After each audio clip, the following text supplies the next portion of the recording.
Hello everyone, my self Aditya और आज हम बात करेंगे एक टॉपिक पे जो है फार्म बिल्स। बहुत सारी कंट्रोवर्सीज इस पे चल रही हैं। इस टॉपिक पे पहले भी मैंने एक वीडियो बनाया है। बेसिकली उस वीडियो का एक एक्सटेंशन है और या कह सकते हैं जो कुछ मांगे दोनों ओर से की जा रही हैं उसका कुछ आंसर हम करने की कोशिश करेंगे। तो सबसे पहले एक बार फिर से रिवाइज कर लेते हैं तीनों फार्म बिल्स थे क्या। पहला फार्म बिल है जो कहता है कि किसान ऑल ओवर इंडिया कहीं भी अपने क्रॉप्स को बेच सकता है, अपनी फसल को। दूसरा बोलता है कि कॉन्ट्रैक्ट फार्मिंग में अगर किसान चाहे तो वो जा सकता है। पहले कॉन्ट्रैक्ट फार्मिंग लीगल नहीं थी, होती थी लीगल नहीं थी। और तीसरा कहता है कि अगर किसान चाहे तो वो स्टॉक कर सकता, किसान या कोई भी इंसान स्टॉक कर सकता है। एक ट्रेडर ये क्रॉप प्रोडक्ट्स वो अपने पास स्टॉक कर सकता है। अब अगर हम बात करें क्या मांगे की जा रही हैं किसानों की तरफ से, किसान बोल रहे हैं आप ये तीनों कानून वापस ले लो फर्स्ट। और आगे क्या बोल रहे हैं, आगे वो बोल रहे हैं कि आप एमएसपी को रिटर्न में दे दो। एमएसपी को आप रिटर्न में दे दो। एमएसपी क्या होती है? Minimum support price. इतना तो आपको मिलना ही है, उसको आप पहले से फिक्स कर दो और रिटर्न में दे दो बिल में, जिस पे गवर्नमेंट अभी तैयार नहीं है। लेकिन इसके साथ एक और डिमांड की जा रही है किसानों की तरफ से। किसान कह रहे हैं कि आप बिल में एक चीज़ और ऐड करो कि जो प्राइवेट ट्रेडर्स हैं उनको भी एमएसपी पर खरीदना होगा। लेकिन ये एक पोर्शन है जिस पर मैं डिसएग्री करता हूँ और शायद ये एक रीज़न भी है जिस वजह से मैं ये वीडियो बना रहा हूँ। अगर ऐसा होता है तो क्या नुकसान होते हैं? एमएसपी को आप रिटर्न में दे दो, कोई प्रॉब्लम नहीं है। लेकिन अगर ये सेकंड चेंज आता है जैसा कि किसान मांग रहे हैं, सेकंड चेंज के हिसाब से कि कोई भी प्राइवेट प्लेयर अगर खरीद रहा है तो उसको एमएसपी पे खरीदना पड़ेगा। सपोज 2500 में अगर गवर्नमेंट खरीद रही है तो एक प्राइवेट प्लेयर को भी उतने में खरीदना होगा। ज़रूरी नहीं है सभी प्राइवेट प्लेयर्स जो अभी खरीदते हैं वो बहुत बड़े हों, कई छोटी भी हो सकते हैं जो 100-200 क्विंटल ही खरीदते हों और वो 1 या 2 रुपये की मार्जिन पर केजी पे रख के आगे सेल कर देते हैं। अब ये इससे प्रॉब्लम क्या होगा?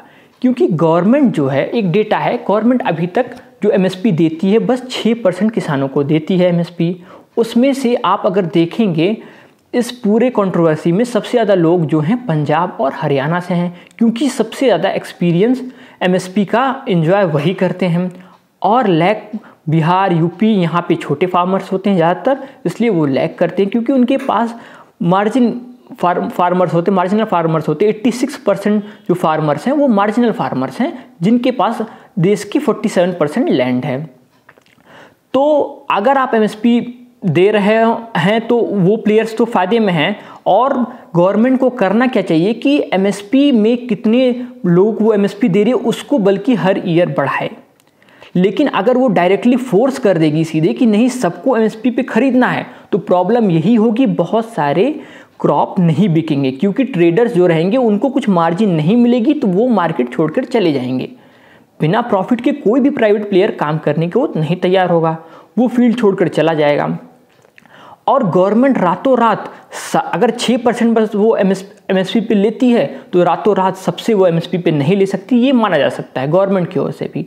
तो गवर्नमेंट बल्कि इसका बीच का रास्ता जो मुझे लगता है ये हो सकता है कि गवर्नमेंट एम करे कि हर साल मैं 5% ज़्यादा एमएसपी पे खरीदी करूँगी। और प्राइवेट प्लेयर्स को आप बोल सकते हैं कि आप 3/4 जो दाम है एमएसपी का आप उस पर एटलीस्ट परचेज करो, ये समझा जा सकता है।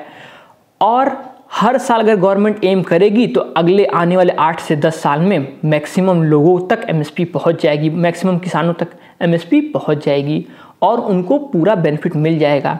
लेकिन अगर आज आता है तो बहुत सारे किसान जो हैं वो अपने प्रोडक्ट्स को नहीं, अपने क्रॉप को नहीं बेच पाएंगे और वो परेशान हो जाएंगे। वो अभी नहीं समझ पा रहे हैं, जो बिल में वो क्लियरली मान रहे हैं।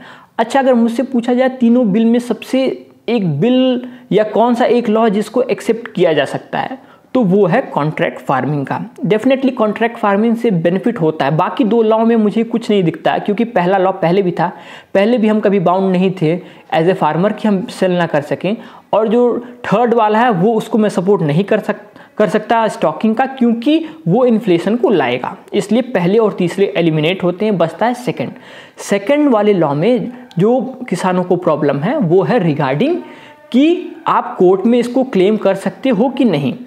कोर्ट में अगर इसको क्लेम करने की परमिशन मिलती है तो शायद सेकंड वाला लॉ उस एमएसपी वाले लॉ के साथ मिलाकर बनाया जा सकता है। तो दो लॉ बन सकते हैं, एक जिससे किसान भी सेटिस्फाई हो सकते हैं, पहला कि आप एमएसपी पे देंगे और हर साल हम कोशिश करेंगे 5 से 7% एमएसपी पे ज़्यादा खरीदी करेंगे, मतलब जितने लोगों को हम खरीदी कर रहे हैं उनसे 5 से 7% ज़्यादा लोगों को एमएसपी पे खरीदी करने की हम कोशिश करेंगे।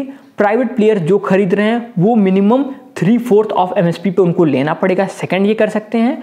और कॉन्ट्रैक्ट फार्मिंग में आप किसानों को एक फेवर देंगे, अगर किसी कंडीशन में उनका केस होता, उनको पैसा नहीं मिलता, तो वो क्लेम कर सके बड़े प्लेयर के खिलाफ, और उनका केस एक फास्ट ट्रैक में जाए और जल्दी से जल्दी उस पर एक सॉल्यूशन आ सके। तो ये इससे शायद मैक्सिमम लोग सेटिस्फाइड हो सकते हैं। और लेकिन अगर दोनों ओर से स्टिफनेस दिखाई गई फार्मर्स और गवर्नमेंट की तरफ से, तो ये लंबा होगा और रिजल्ट कुछ भी अच्छा नहीं होगा, क्योंकि रूट्स जो बंद हैं उससे इसमें हम देख रहे हैं कि डिमांड और सप्लाई में प्रॉब्लम आने लगेगी, क्योंकि ट्रांसपोर्टेशन नहीं होगा। तो बहुत सारा इंडिया में जो बाई रोड चीज़ें ट्रांसफ़र होती है एक जगह से दूसरे स्टेट में जाती हैं, तो इन्फ्लेशन और भी बढ़ जाएगा और महंगाई बढ़ जाएगी। और इस प्रेजेंट कंडीशन में लोगों के पास उतना पैसा नहीं है, तो कोई भी अफोर्ड नहीं कर सकता उतना महंगा कुछ भी खरीदने को। तो किसानों को भी समझना पड़ेगा और गवर्नमेंट को भी अपना स्टिफ रवैया नहीं रखना पड़ेगा और चेंज लाना पड़ेगा। कुछ लोग कंपेयर करते हैं डेयरी फार्मिंग और एग्रीकल्चर को। वो कहते हैं कि डेयरी फार्मिंग जो है उस पर तो कोई एमएसपी नहीं मिलता है। अमूल का एग्जाम्पल वो देते हैं, वो बोलते हैं कि उनको देखिए वो कितना अच्छा अपना एसोसिएशन बना के काम करते हैं और कितना अच्छा पैसा कमाते हैं। लेकिन वो मैं आपको बता दूं, वो एग्रीकल्चर में नहीं हो पाएगा। प्रॉब्लम एक सबसे बड़ी जो है कि अमूल जो है सक्सेसफुल बेसिकली इन गुजरात है, लेकिन अगर आप यूपी, बिहार या मध्य प्रदेश, राजस्थान साइड जाएंगे तो रिगार्डिंग कास्ट और बहुत सारे डिस्क्रिमिनेशन जो यहाँ पे आने लगेंगे, एक साथ मिलकर लोग काम नहीं कर पाते हैं, तो वो एक इशू आएगा। तो इसलिए ये रीज़न है, अभी तो ये सक्सेसफुल नहीं होगा।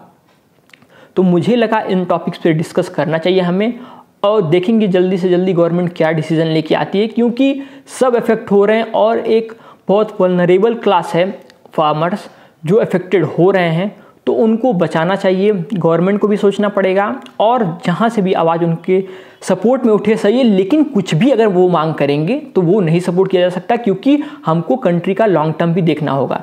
और अगर 100% गवर्नमेंट एमएसपी पे खरीदी करने लगी तो वो जो सब्सिडीज़ देती है उसमें प्रॉब्लम होने लगेगी, वो नहीं दे पाएगी। जो 100 रुपये में 35 किलो अनाज दे देती है गरीबों को, उसमें देने में उसको प्रॉब्लम होगी, क्योंकि इतने हाई रेट पे वो परचेज करे। इसलिए इसको धीरे धीरे यहाँ पे इंक्रीज करना पड़ेगा अपना परचेजिंग, और सेकंड साइड से आपको धीरे धीरे लोअर करना पड़ेगा सब्सिडीज़ में, कि जिससे दोनों का बैलेंस बढ़े, किसानों की इनकम भी बढ़े और लोगों को सब्सिडी की आदत से थोड़ा छुटकारा मिले। शायद मैंने कोशिश की इस टॉपिक पे हम अच्छे से एक्सप्लेन कर सकूँ। So thanks for listening me, और मैं आगे और बहुत सारे वीडियोस लेके आने वाला हूँ, एडिटोरियल्स भी लेकर आने वाला हूँ। सो थैंक्स फॉर वॉचिंग मी, फिर मिलेंगे नेक्स्ट वीडियो के साथ। Thank you.